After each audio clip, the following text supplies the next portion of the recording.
Morning, everyone. I'm very honored to have this position here to minister to everyone, and I pray that it will not be me speaking, but God speaking through me, and I pray that at least one person here will be touched by my ministration. Amen. Okay. So, like Auntie Joyce said, the topic for today is divine intervention and its relation to your child. First, let's start off with what is divine intervention? I would say divine intervention is something miraculous, something that happens due to God's intervention in your lives. And I have some examples here that I'd like to share. Starting with some real-life examples that can happen in our day-to-day lives, one of which is waking up from a coma.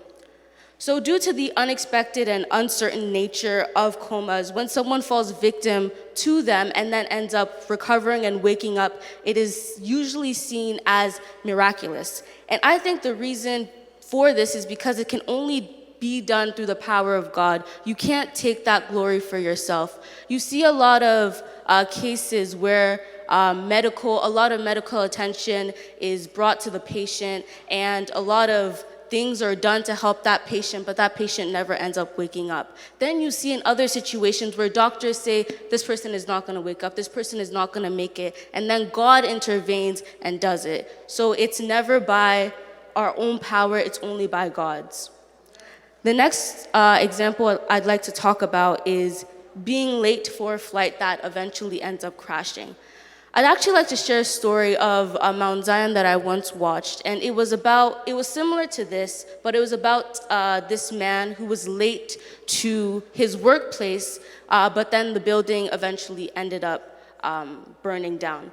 The reason I'm bringing this example is because during the day, and when he was late, he thought that God was forsaking him. He was questioning God. He was like, God, why? You know that I'm never late. You know that my boss is going to look at me as if I'm irresponsible. So I'd like to connect this to us, connect this to our lives too. Sometimes when God is divinely intervening for us, it might seem like God is forsaking us. It might seem like God is not answering us. It might seem like we're alone and God has left us. But we always have to trust in God, and we always have to believe that God has our best interest in mind. Amen. So the next example and the last example is a well-known criminal giving their lives to Christ. So as we know, a lot of people may have tried to convert that criminal, convert that person back to Christ. But it's only when God divinely intervenes on behalf of that person that their lives can be changed. And the example that I have here is the case of Saul, Saul or Paul, whichever one you want to call it, who was actually persecuting Christians. But then when God divinely intervened, he turned into a minister of Christ and won a lot of souls for Christ.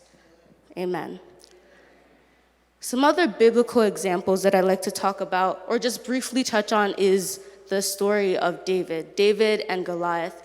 David was obviously a lot smaller than Goliath. People did not believe that David could possibly defeat Goliath, but when God divinely intervened, it was done.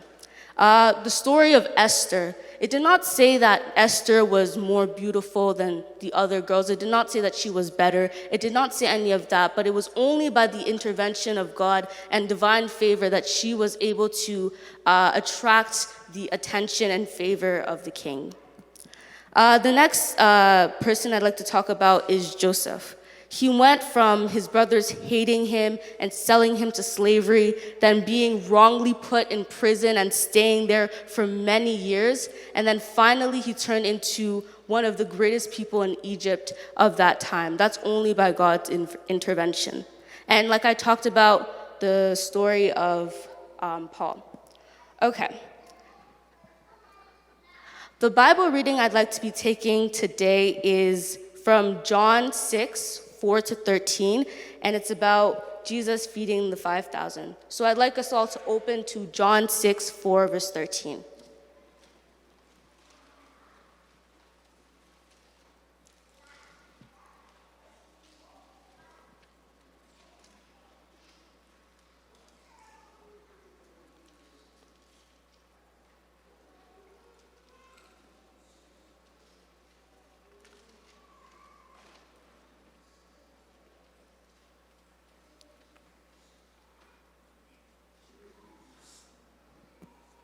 Okay. And the Passover, a feast of the Jews, was nigh. When Jesus then lifted up his eyes and saw a great company come unto him, he said unto Philip, Whence shall we buy bread, and these may eat? And this he said to prove him, for he himself knew what he would do. Philip answered, 200 pennyworth of bread is not sufficient for them, that every one of them may take a little. One of his disciples, Andrew, Simon Peter's brother, said unto him, There is a lad there which had 5 barley loaves and 2 small fishes, but what are they among so many? And Jesus said, Make the men sit down. Now there was much grass in the place, so the men sat down, in number about 5,000. And Jesus took the loaves, and when he had given thanks, he distributed to the disciples, and the disciples to them that were set down, and likewise of the fishes as much as they would. When they were filled, he said unto his disciples, Gather up the fragments that remain, that nothing be lost. Therefore they gathered them together and filled 12 baskets with the fragments of the 5 barley loaves which remained over and above unto them that had eaten. So I'd like to be talking about 2 things when it comes to this Bible story. We're going to be talking about divine intervention, its relations to you and your child personally, but then also its relations to your child and others. Starting off with, how does this relate to you and your child? The first point I put here is that your child can be a vessel for you. So we see many examples, even in our day-to-day lives, where God uses children to heal people. God uses children to minister. God uses people to win souls for Christ. So God can use anyone to be a vessel unto honor, and you should never underestimate your child. And the Bible verse I put there is Psalms 127, 3 and 4. Psalms 127, 3 and 4. Lo, children are a heritage of the Lord, and the fruit of the womb is his reward. As arrows are in the hand of a mighty man, so are children of the youth. So this is just reiterating the fact that children are very important, and children can do a lot more than you expect. Now, don't underestimate your child. I'm going to be reading John 6, verse 9.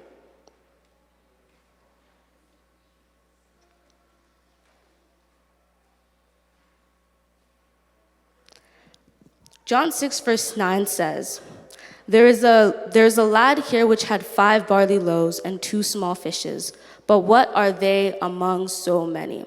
So we see here that this disciple was questioning, was not sure if the 5 loaves and 2 fish would be enough to feed the 5,000 people, and rightly so. I'm sure many of us would also not think it be enough, but you have to understand that even if it may not seem like, what your child has is enough, with God, and when God works through them, he will make it be so that it is enough. Amen. Amen. Okay, and the last point that I put here is that we have to create a good relationship with our children. And the Bible readings I'm going to be reading from today is Ephesians 6, verse 4, and Colossians 3, verse 21. Ephesians 6, verse 4 says, And you fathers, do not provoke your children to wrath, but bring them up in the training and admonition of the Lord. And Colossians 3, verse 21, it says, it basically reiterates the same point.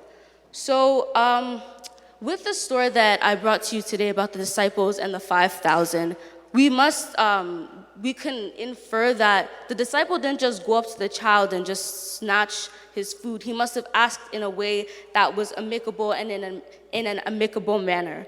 So the point I want to bring in this is that there should be you should have a good relationship with your children, and the best way I believe you can do that is to have a balance in the relationship. Ephesians 6, verse 1 is the one that we all know, where it says, Children, obey your father as onto the Lord, I believe. So I put here that there should be unconditional love in any relationship, but especially when it comes to parent and child. The child has an obligation to obey their parents, and the parents have an obligation to train up their child. And I feel like where the balance starts to falter and where the connection starts to be lost is when one party says, oh, this other party is not doing what their obligation, so now I'm not going to do my obligation. No matter who you are, you should make sure that you follow what God asks you to do and the commandments and obligations you have, regardless of what the other person is doing, regardless of how it may seem. Just do your part, and you'll see that God is going to change that situation for the better. And the last point I put here is that you should be able to talk to your child. You should be able to communicate with your child. Even just simple things like asking them about their days it does a lot more than you might expect. All right, the next slide that I have is, how does this relate to your child and others? So while your child can be a blessing onto you, I'm sure we all know that they could also be a blessing onto honor. And the first point I put here is you should prep your child with the 2 fishes and 5 loaves. When I was doing the research that I needed for this ministration, I saw somewhere that said, behind every story of Jesus feeding the 5,000, there's a parent who packed her child lunch that day. So it's saying here that you should prep your child with all the things they need so that when they go out into the world, these things can be used as a blessing to others. And I'm sure that all the parents here, I hope, already do this, but I'm just trying to, for even just the future parents, I'm just trying to bring out some points on how we can do that. So the woman or the parent of that child obviously did not know that day would be the day that Jesus would see her child and say, oh, let's use his food as a way to bless this 5,000. So even during the times when it feels like maybe your efforts are in vain or that, it's not working out, you should keep on doing what you're doing because one day you will pay off. And the analogy I have here is the seed. You plant the seed in your child, and even though sometimes it may feel like that seed is not going to grow, even though it may feel like it's just going to remain like that your efforts aren't in vain, just keep on watering the seed. Keep on giving sunlight to the seed, and I promise you that seed will eventually grow. Amen. And the example I have here is actually a personal story of mine. My parents would always tell me when I was younger to always work diligently. My mom would always tell me that the lazy man's work is always the hardest. And I never understood what that meant. And at the time, I was just frustrated. I was just frustrated that my mom would always call me back to do the work again, to make sure it was right. And my parents don't even know this. This is the first time they've probably heard of this story. But the point I want to bring out in this is that even though it may seem like your children are not listening, at the time they may not be. But like I said, it's a seed that you plant and just keep on watering it, giving sunlight to it, and I promise you it will grow. So with the advice that my mom gave me, there was a situation that just even in high school in general where I was going to procrastinate and put off an assignment because I thought I had time. And I didn't want to put in the work. I didn't want to do it diligently. But then I remembered what she always told me and what my parents always trained me. And then it turns out that assignment was actually due like a week earlier. And if I had procrastinated, I would not have gotten it done. So like I said, just sow the seed, and I promise you it will germinate. And the last point I have here is that you should train your child in the way he should go. This is kind of just building off of the other point that I made. The child was generous to give his food. Now, I don't know about you, but when I was a child, it was not easy to give up my food. And I know that the parents must have had to train this child to have that to have that fruit of the Spirit, to be generous enough to give him that food. So that I just put here that the parents trained him in the right way so that he was able to do his part when that time came. Because like I said before, we don't know when that time will come, so that's why we have to keep on training your children, and also as children, training ourselves and listening to the advice of our parents. So when that time does come, we're ready for it and we're able to be the blessing that we're meant to be. So the final points that I just like to wrap this up with is that as parents, you are the key to your child's future.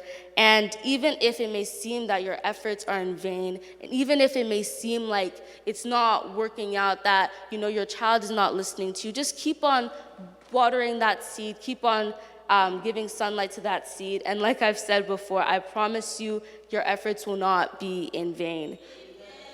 So they might not be grateful now, but in the future, they will owe it all to you. Thank you.